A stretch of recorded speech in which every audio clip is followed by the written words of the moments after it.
Assalamualaikum warahmatullahi wabarakatuh. Kembali lagi dengan kami di Warna-Warna 86. Belajar bareng kembali di Teknik Pendingin Tata Udara. Untuk di video kali ini kita akan belajar tentang merimer atau meriming menggunakan satu alat yang namanya rimmer. Bagaimana cara penggunaan rimmer yang baik? Kita simak terus video berikut ini.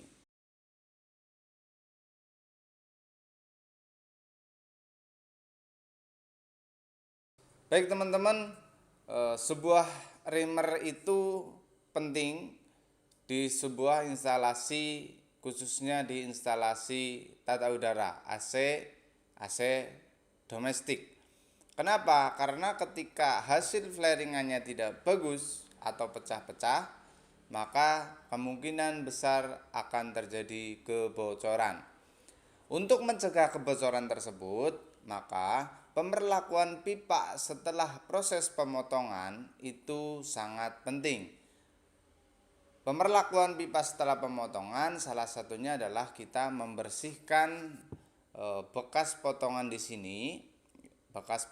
sini, sehingga kondisi sebelum di flaring pipa di sini lebih baik, sehingga hasil flaringannya nanti tidak pecah ya. Terus bagaimana cara penggunaannya? Di sini saya sudah ada satu buah rimmer yang bentuknya seperti ini. Nah, kalau kita cari di pasaran ini cukup susah dalam bentuk satuan seperti ini. Ini juga tergabung di satu set flaring tool ya. Tapi kalau mau beli satuan sebetulnya ada kalau kita online. Tapi di sini yang saya gunakan adalah rimmer yang satu set dengan flaring. Karena kita akan membahas rimmer, maka saya hanya ambil rimmernya saja. Masuk ke pembahasan. Rimmer di sini dibagi menjadi dua sisi satu dan sisi dua. Sisi satu ini yang menonjol terdiri dari 3 pisau di sini, 1 2 3. Nah, yang kerucut ini atau yang lancip ini berfungsi untuk mengikir atau meriming sisa potongan yang habis dipotong. Contoh seperti ini, di sini saya ada pipa, ini belum di flaring. Nah, ini bekas potongan. Di sini kita bisa melakukan rimmer atau rimming menggunakan rimmer yang segitiga. Contohnya seperti ini. Usahakan saat kita merimming ya, saat mengikir kita posisikan pipa menghadap ke bawah. Nah, jadi untuk rimmernya pakai yang segitiga ini kita masukkan. Nah, kita di sini juga cukup memutar seperti ini. Nah, merimmer ini juga tidak boleh terlalu banyak. Nanti hasilnya pipa akan lebih tipis dan kemungkinan pecah saat di flaring malah justru ada. Tapi kalau kita cukup dengan memperhatikan kondisi dalamnya, kira-kira sisa potongannya sudah hilang atau belum, itu bahkan lebih baik. Nah, setelah selesai di-rimming seperti ini, kita selanjutnya biasanya melakukan proses pengikiran di sini sehingga ujungnya ini rata. Itu untuk posisi yang lancip ya. Terus untuk yang belakang fungsinya untuk apa? Apakah ini juga berfungsi? Ya, ini juga berfungsi.